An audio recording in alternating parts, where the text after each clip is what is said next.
The Ministry of Energy is targeting to achieve 100% universal access to modern clean cooking solutions by next year through the rollout of integrated national energy planning.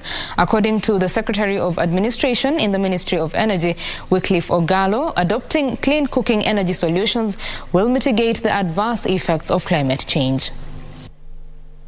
A survey by the Kenya Household Cooking Sector Study indicates that 7.3 million households are still using firewood or fossil energy.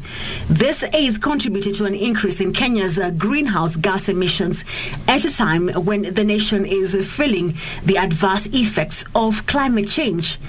The survey further shows that about 70% of households still use a type of wood stove as either their primary or secondary cooking implement, with a greater prevalence of 92% in rural areas.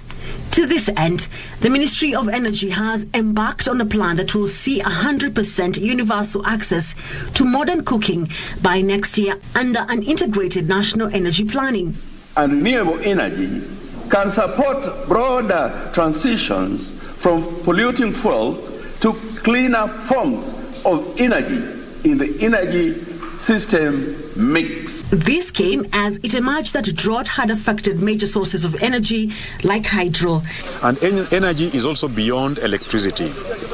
How are we ensuring that the farmers, the women, the children are conscious about the energy needs and have access to energy? Programs which we are doing with the community members, the women folk and the youth groups. We are trying to capacity build them towards clean stoves, and also the energy efficient jikos, which we are trying to capacity build them along programs which we have with the partners. Under the integrated national energy planning, the government plans to address energy resource assessment and development, bioenergy development, energy efficiency and conservation. He notes the government is keen to achieve 100% electricity access by the year 2030. Were Mojenga for Prime Edition.